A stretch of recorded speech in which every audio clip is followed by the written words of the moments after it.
views and opinions expressed on the following program are those of the hosts and guests, and not necessarily those of the staff or management of alltalkradio.net. Welcome to Dante's Boxing Nation Show here on alltalkradio.net. Now here's your host, Dante.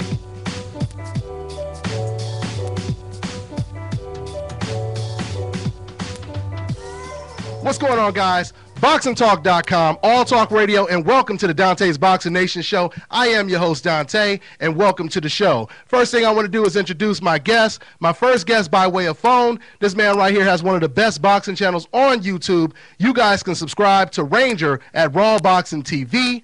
And in the studio with me, I have a whole bunch of special guests. I have over here my boxing trainer, the trainer of Chris Algieri. He is, okay, hold on for a second. He is the former world kickboxing champion, and he's a striking coach. And also over here in the studio with me, this man right here with a record of 18-0 and, I'm sorry, 19-0 and 8 knockouts, undefeated, Mr. Chris Algieri.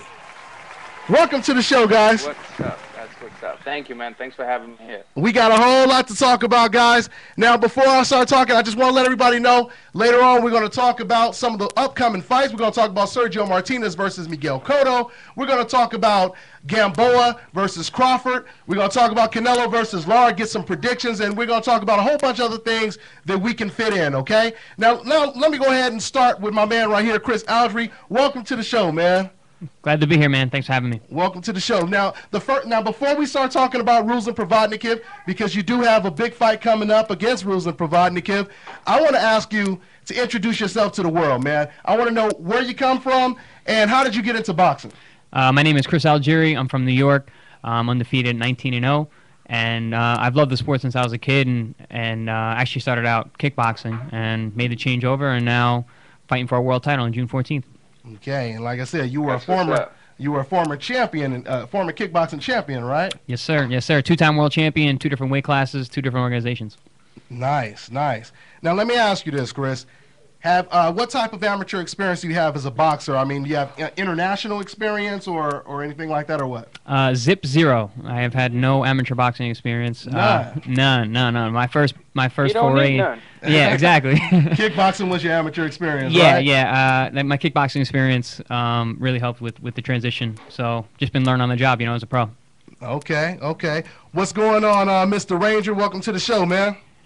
Well, first of all, thanks for having me once again. I always like to come in here and voice my opinion, and it's a pleasure to talk to all these young fighters coming up, man. And I wanna say what's up to over here. I'm gonna be honest with you. I haven't fought in my career. I just for the first time heard about you when I was told you were coming on the show.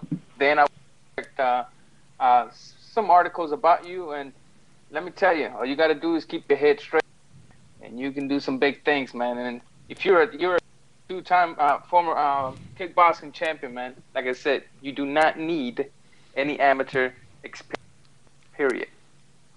Thank you, man. I appreciate it. Appreciate it a lot. Thank you. Absolutely. Now, let me just ask you this, Chris. Mm-hmm. Now, a lot of the media and the fans, they're kind of overlooking you. They're looking at you, honestly, as like somewhat of a sacrificial lamb for Ruslan Provodnikov. Is that more motivation for you to go in there and do what you got to do against the champion? None of that really matters to me. It goes right over my head. It has nothing to do with what I'm going to go out there and do. This is my job. This is my dream.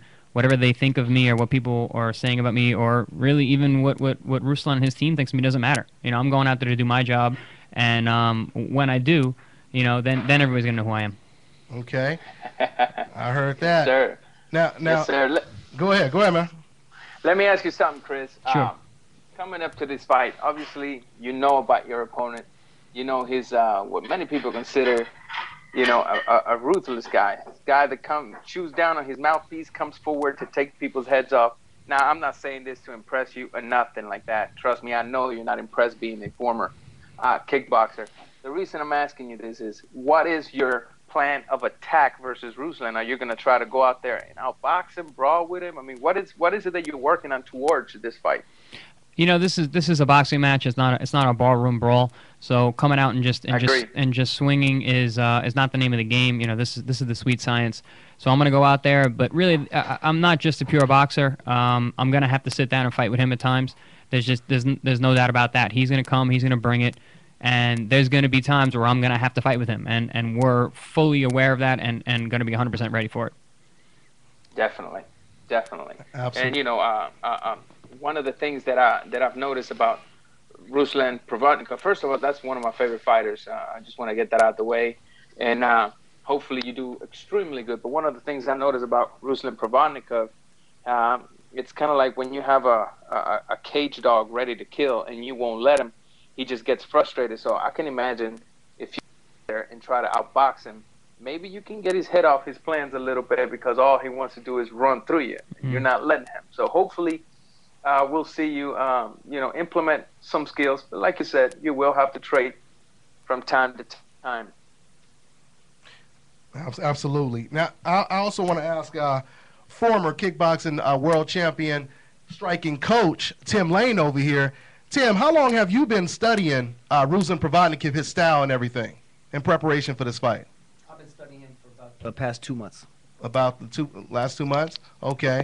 So did you guys really know a lot about him before you guys got this fight or anything? Or? Yeah, I had watched him fight Timothy Bradley, and I knew about him. I didn't know we were going to have this opportunity this soon, but I did know about him, yes. Okay, so speaking of having the opportunity too soon, was this something that you guys really had to think about because it was so soon? Not at all. Yeah. Not at all. It wasn't a thought. I got the phone call, and I called Chris right away, and I said, this is something we want to do. Do you want to do it? And Chris was very excited and took it immediately. Okay, it sounds like you're confident. That's what, and that's what I get criticized on my channel when I say, the certain fighter doesn't want to fight other fighters, and I get the typical fan talk. Oh, it's all promotional, but this is a perfect example of a guy talking about, hey, you want to fight? Yes, let's do it. Just as simple as that.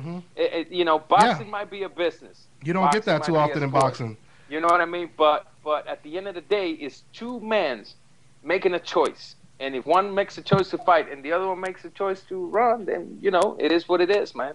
Yeah. But I give you props, Chris, because a lot of the big dogs don't do that. A lot of the big dogs rely on the excuse, I'm gonna go back to my drawing board and I'll let my promotion company handle it, just because they don't want to say no. I'm afraid to fight this guy. Yeah, absolutely, and he's fighting them now. Now, you answered a question that I was going to ask. One of the things I wanted to ask. Go ahead, Ranger. One of the things I wanted to ask Chris. Obviously, we don't want to look ahead or past any fighter, but you're in a hot weight division. So let's say you get past, or when you get past, whatever it is that you're more comfortable taking is past Ruslan. What is one name? What is one name that you would absolutely say, man, I want to fight this guy? It's hard to tell with the division because it changes hands so much because of like you said, it's a very hot division. But really, as far as I'm concerned, there's nothing past June 14th. I am 100% focused for June 14th. I don't even know what June 15th, 2014 is even gonna hold. People are like, "Oh, you're gonna go on vacation?" I don't know. I don't know anything past that date. So I'm 100% focused on June 14th.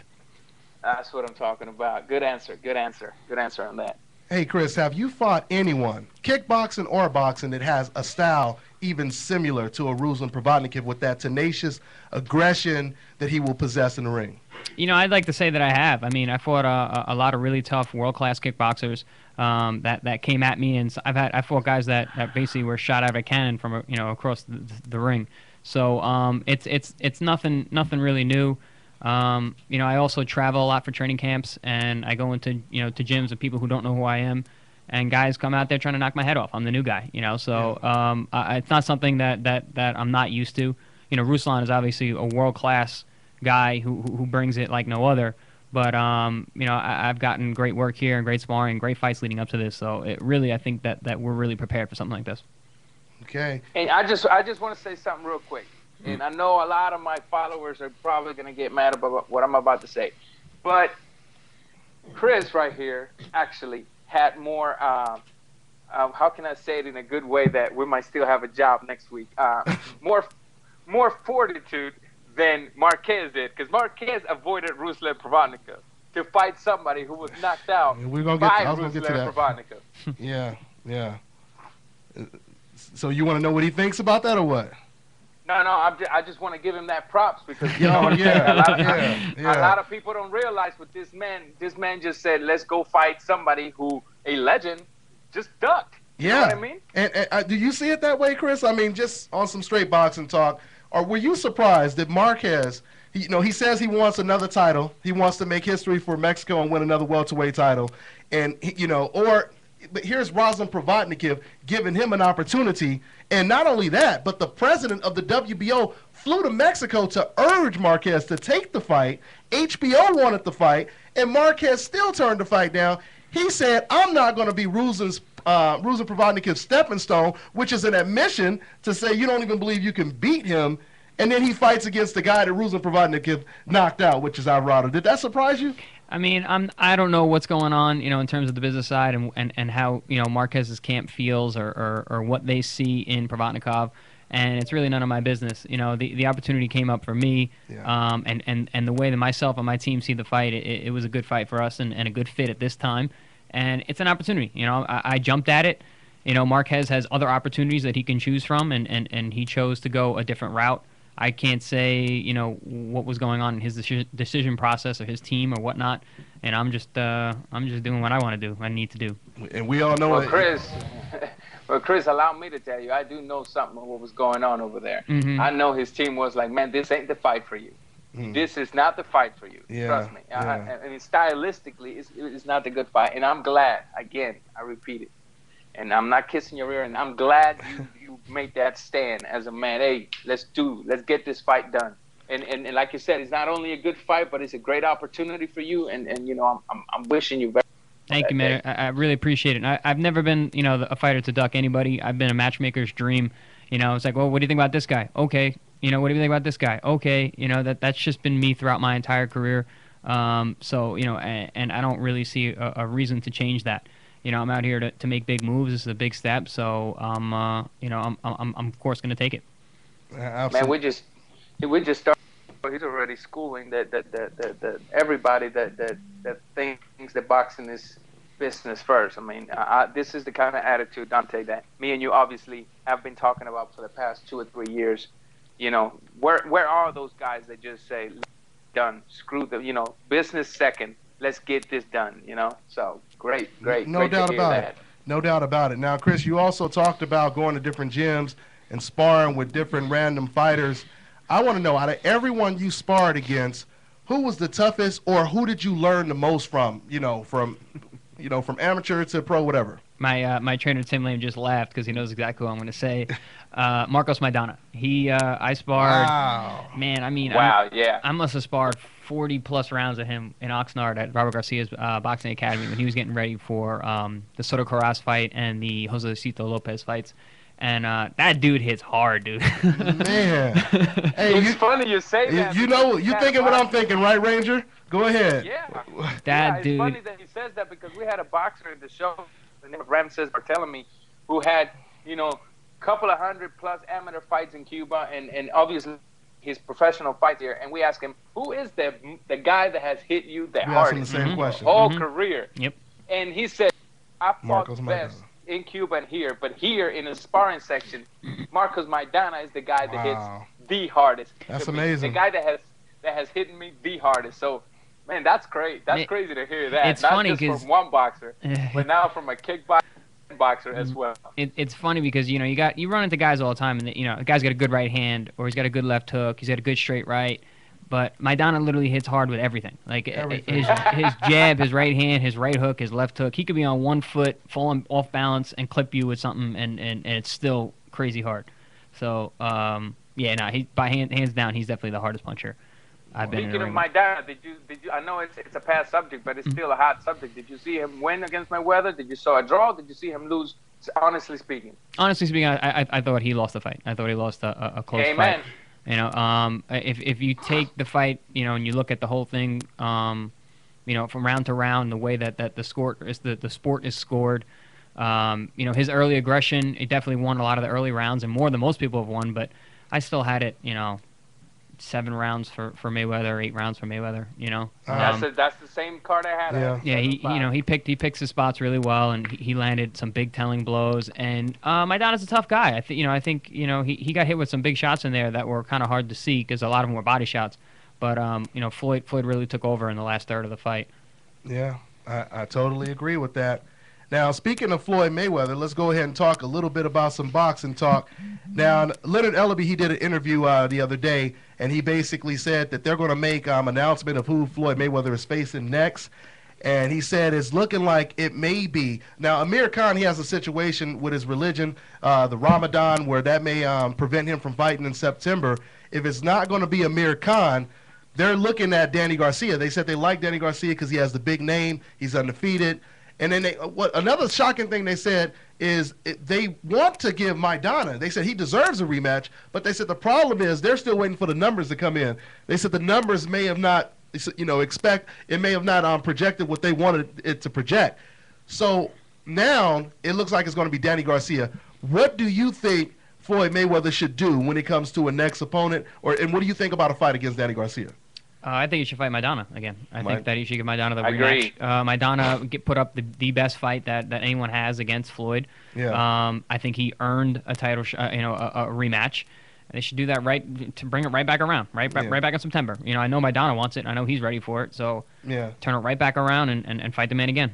Yeah. And not only that, but regardless of how this pay-per-view numbers did, I guarantee you the word has gotten around that Maidana did really good versus Mayweather, and a rematch would absolutely sell over $1 million. And not only that, let's face it, really, Maidana's going to make a little over $1.5 million on this rematch coming around. You know what I mean? So he may make a little bit more in the rematch. Yeah. I agree 100% with you that this is going to be a big draw now. You know, this in the beginning it wasn't. Everybody thought it was going to be a one-sided fight. That's why people didn't order it. Yeah. But Maidana made it a fight, and he made it a tough fight. And like I said, I think he definitely earned the rematch, and people want to see that. People want to see that because people think that Maidana can beat Floyd, and a lot of people want to see that.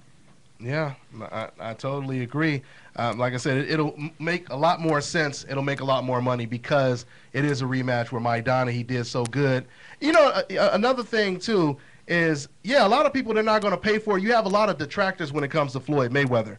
A lot of people, they want to see him lose. So if they think he has a very, very good chance of winning, a lot of people are getting to the point where they're not going to pay because they only want to see him lose. So, we'll see what happens in a rematch. Now, another thing that I want to talk about is Pacquiao possibly fighting against Marquez a 5th time. What do you think about that, Chris? I don't want to see that. Thank you. I knew it wasn't just me. I knew it wasn't just me. And I'm glad to know that it wasn't just me and you. I tell you who I want to see Pacquiao fight, man. Yeah. Honestly speaking, I want to see Pacquiao get in there with maybe how about our brother Porter? That would be a great fight, man. Pacquiao versus Sean Porter. Oh yeah.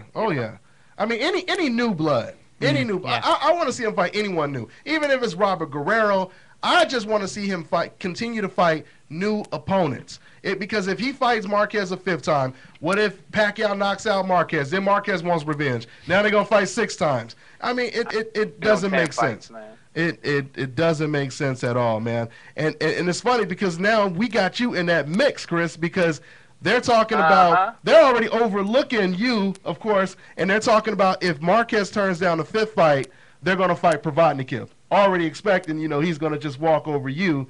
So I'm sure you don't mind being in that mix, right, with Pacquiao and everyone else. Yeah, I mean, I know you don't want to talk too much about the future, but I don't see it as really that Ruslan thinks he's gonna walk right through me because if after I beat him, he can still fight Pacquiao. He can still fight those guys. That's fine. He doesn't he doesn't have to be the champ to get those kind of fights because Ruslan, I got all the respect in the world for the guy. The guy is fun to watch. I'm a fan myself. Yeah. He's one of those guys that. He's going to get big fights no matter what. That's true. Think about like Arturo Gatti. That guy didn't have a title. He had a lot of losses, and he would still get the big money fights because people want to see him fight.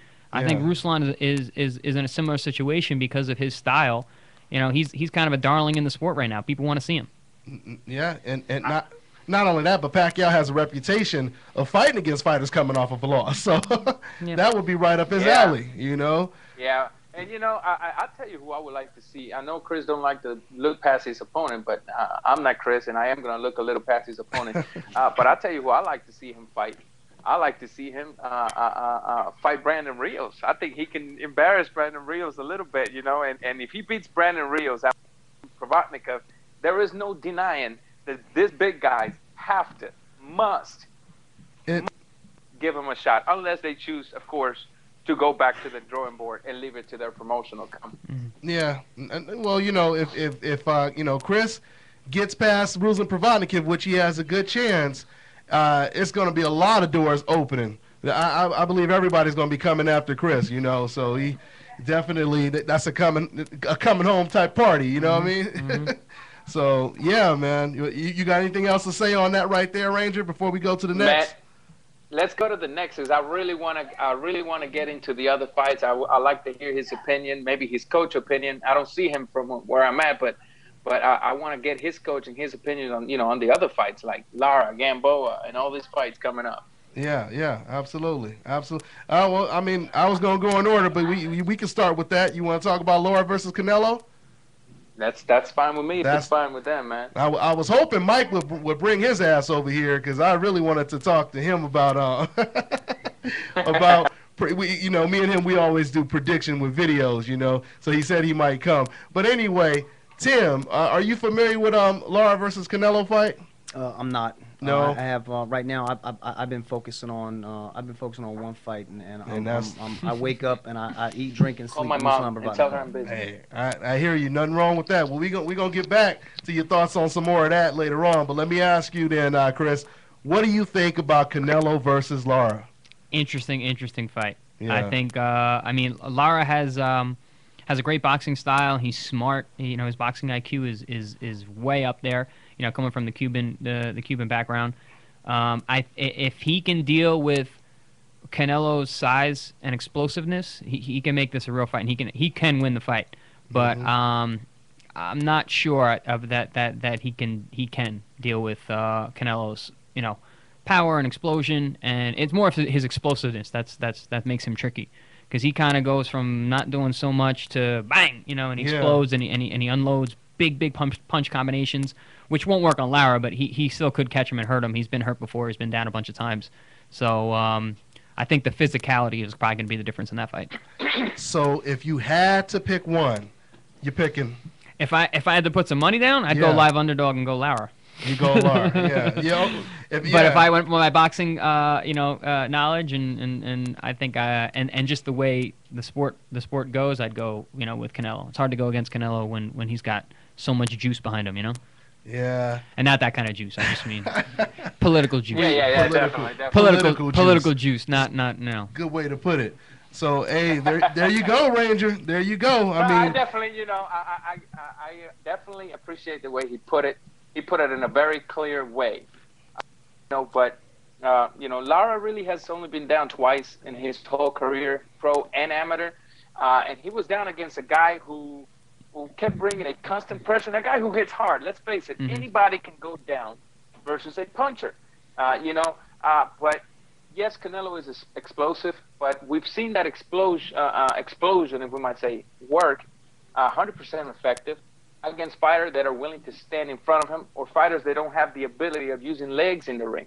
The question that I ask is, what is Canelo going to do? Like I said in past videos, you know, we already know Lara is more technical than Canelo. We have that, right? We also know that Lara is not the opponent that Canelo is used to fighting, you know, which is smaller guys that come up to his division. We know Lara is a natural 154-pounder, somebody that can rehydrate, somebody that possesses a little bit of power from his boxing skill.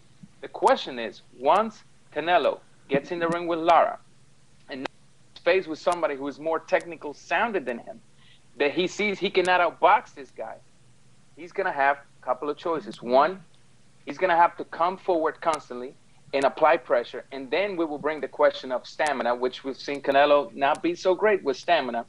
Or two, he's just going to have to survive the whole fight. Which one will it be? Can he catch Lara and knock him out? You know, I would be a liar if I said No, he cannot. But then again, I also question Canelo's power because he's never knocked out an actual Anybody at 154 pounder. You know, he couldn't even knock out Austin Trout. He dropped him, but he couldn't knock him out. Yeah. He couldn't drop Angulo. So yes, we've seen him destroy people, but these people were not natural 154 pounders. Yeah, you know, it's just hard for me to go for a guy who probably only has a chance of knocking you out. You know, because I just feel you have to have a backup plan.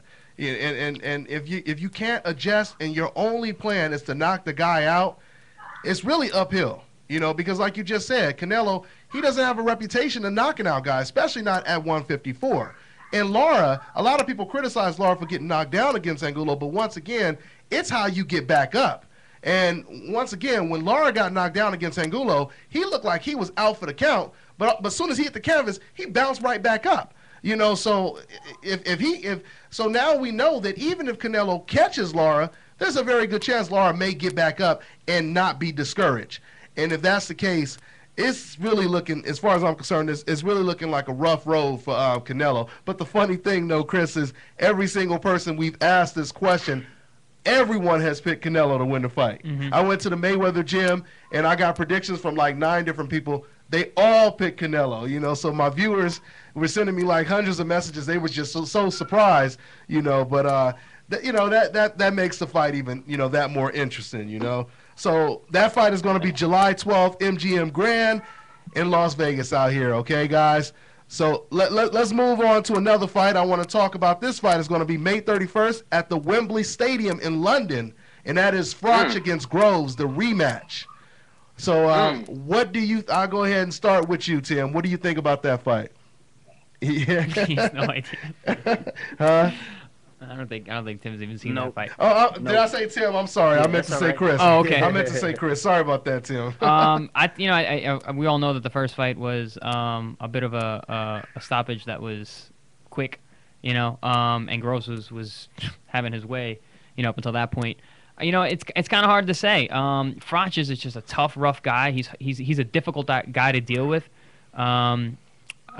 It's really going to be what the difference that he can make in camp, and if he can come in with a different look. I don't really think he can. So I would not be surprised if Groves goes out there and avenges his loss. Yeah. You know? So you're picking Groves. I will go Groves. I'm picking Groves too. I think Groves is too slick. I think he has the rhythm, the boxing ability. You know, he was able to outbox, Froch. And not too many people have been able to do that except for Andre Ward, of course. Who did it with one hand. Exactly.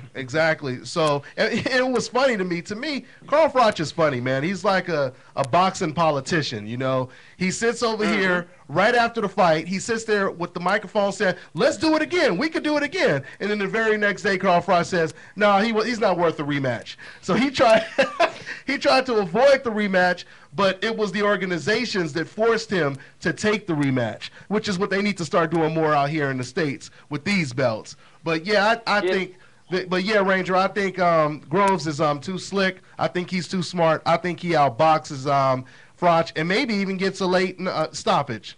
What do you think, Ranger? You know, I have to agree. The first fight, you know, I chose Groves to win, and obviously that was going to happen until he got that premature stoppage. He wasn't really hurt. Of course he could be hurt. Anybody can get hurt in a fight. But, you know, it happened, and you can't change it. However, in this rematch, like Chris said, it really depends what adjustment Froch makes in camp. I don't really think he can make much. I think Groves this time needs to continue to do the same thing. However, I like to see him settle down a little more. I don't want to see him gas himself too much because he's got the skills to comfortably outbox and possibly hurt Froch. And, you know, I can guarantee you that I'm not going to say he's 100% scared, but when you hear a dog barking in a negative way on a rematch, you know, it could say that he's got some worry because Froch's been saying, you know, this kid, he talks a lot of trash, you know. I'm gonna take him to school, and you know, so it's you know, I think Groves is gonna nice do his impression thing again, man. Nice. We'll see. Now, before I go to my next one, I just want to ask Tim just one question. Now, Tim, you studied Ruslan Provodnikov. By you studying him, what would you say is his weaknesses and his strengths?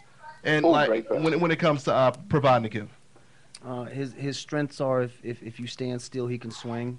His weakness is if you move, he can't hit you. Yeah.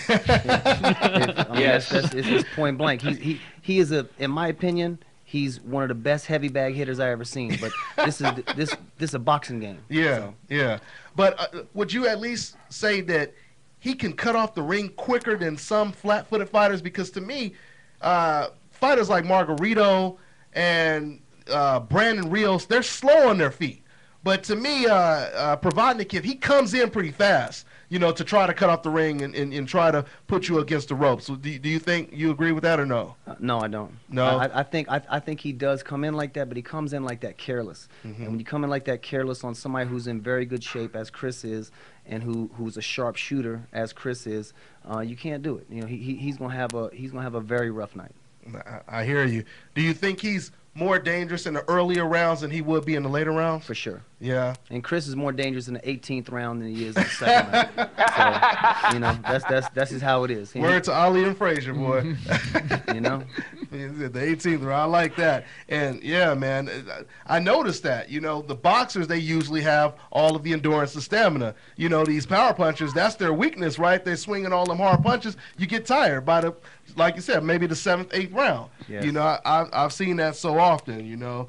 So, but let me. I'll tell you what, though. And I'm sorry to cut. Go ahead, man. off, Go but ahead, man.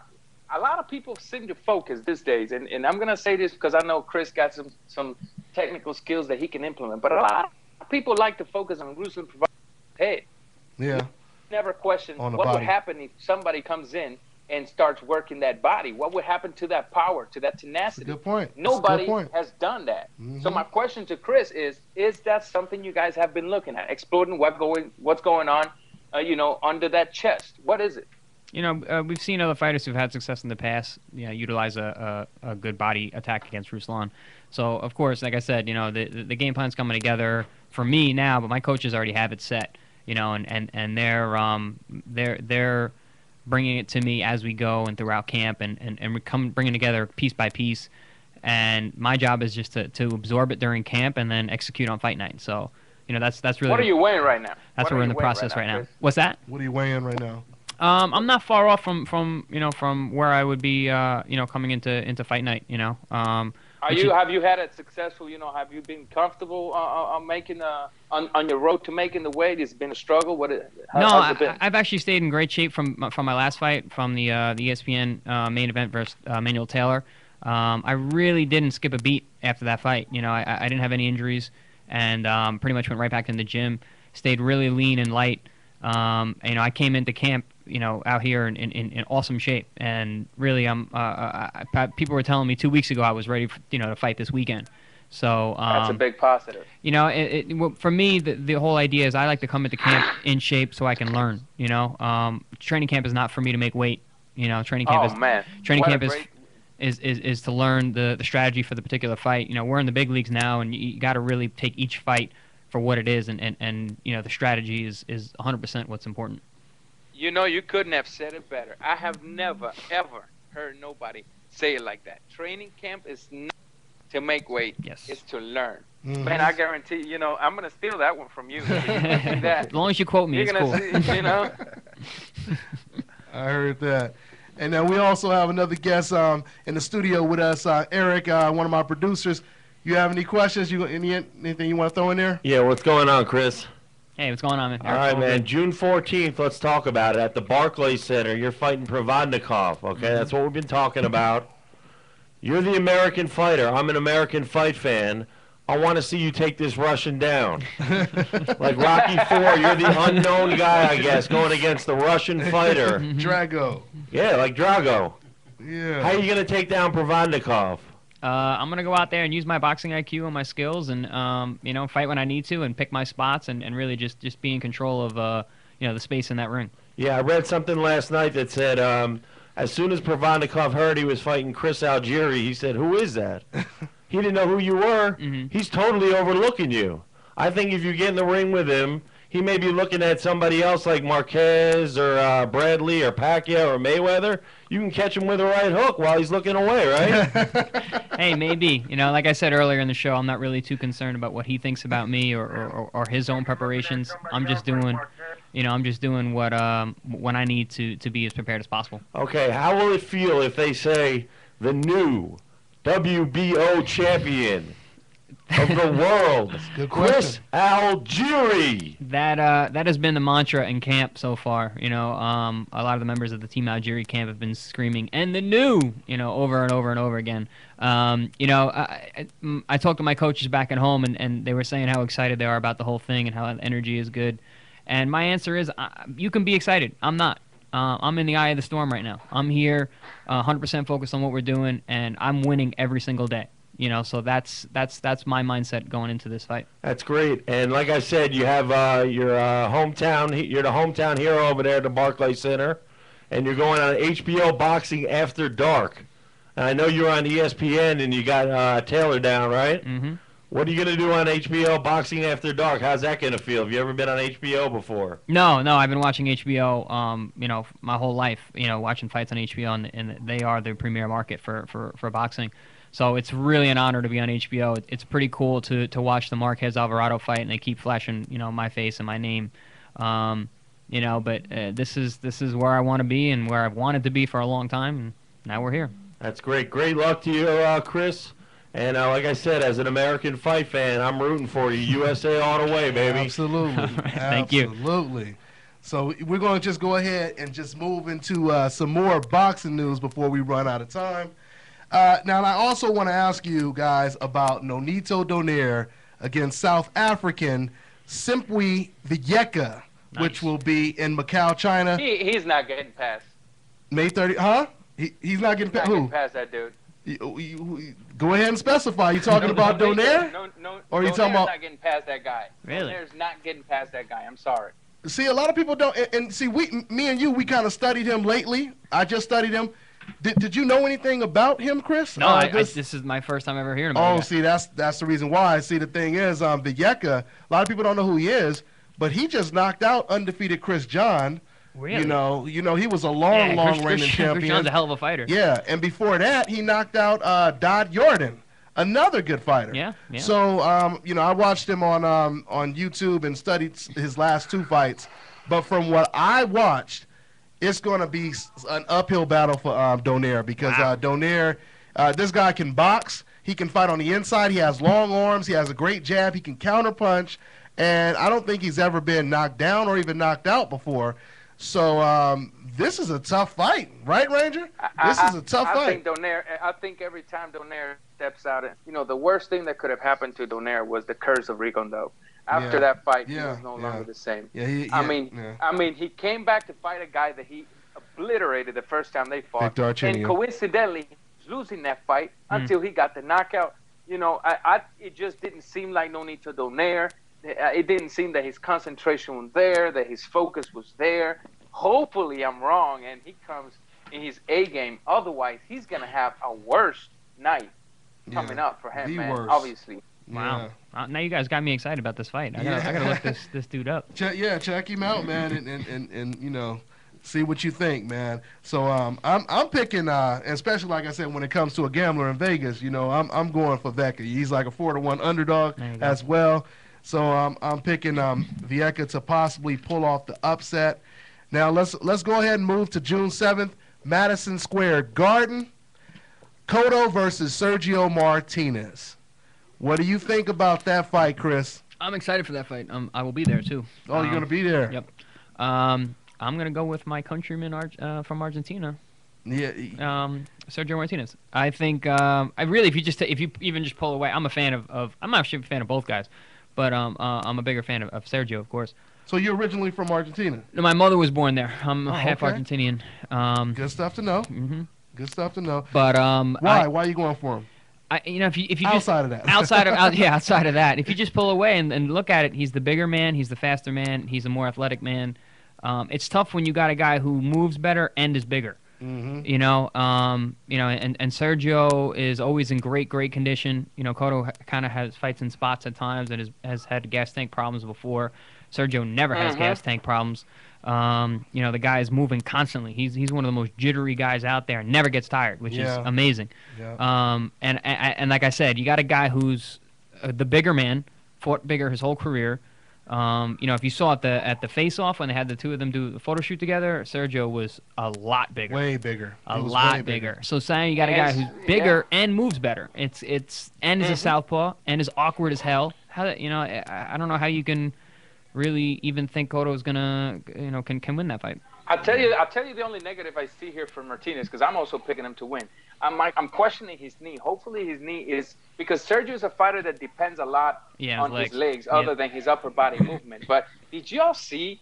I mean, I love every time they do Sergio Martinez on a face-off, because he just says the most truthful and funniest thing. Yeah. He said to he's raw. He said to Cotto, tienes peticiones de una diva. You're requesting diva demands. Diva, diva. The diva demands. Yeah. That was great. That was great. Yeah, Cotto done got Hollywood, man. Cotto done got Hollywood, man. But for real, if I don't come out of the red corner, the fight ain't happening. If my name ain't first, the fight ain't happening. I think what you need to do is make sure that you're in shape, because if he loses this fight, I honestly don't want to see Cotto no more.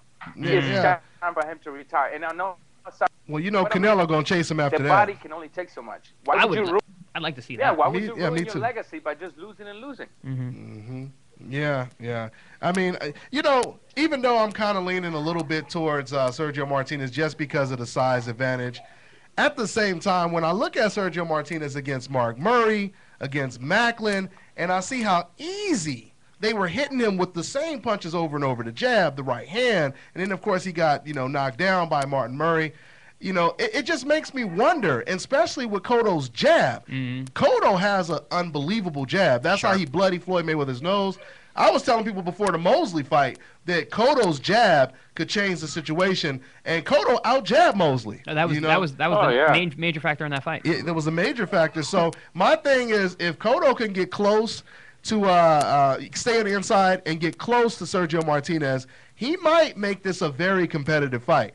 You know, he might, but I also don't see that jab being as effective against a southpaw. That likes to use a lot of upper body movement. That's a good point. You know, against Murray, you know, honestly speaking, I did not see the fight so comfortably towards Sergio.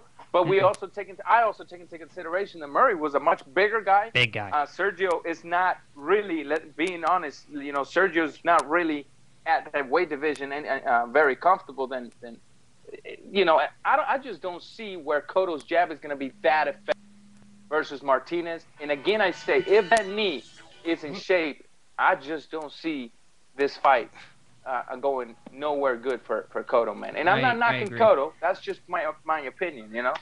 Maybe it's just wishful thinking. I'm hoping that it's a competitive fight. You know, I like both fighters. I'm hoping that it's competitive, you know. But it's unbelievable that Miguel Cotto is like one of the highest paid non-dominant, non-pound for pound fighter, and this man is making like $10 million for fights. Unbelievable. So, you know, it doesn't really matter for Cotto if he wins or loses. You know, he could ride off into the sunset and do whatever he needs to do. Okay, so we got about 4 or 3 minutes left. Just real quick, I just want to get everyone's thought on just one more fight, and it is Crawford versus Gamboa. What do you think, Chris? Crawford. Crawford? You got Crawford? Yep. What about you, Ranger? You know, I'll be a little biased in this choice. Like you said, Gamboa and Crawford very, very similar. Very similar when it comes to technique. They're both good technicians. Obviously, Crawford has the advantage on size and activity. This is a big if Gamboa is able to get in the mid-range or in the inside of Crawford, then Crawford is fighting a fight that he's not used to, because Crawford is extremely accurate and sharp and comfortable at the long range.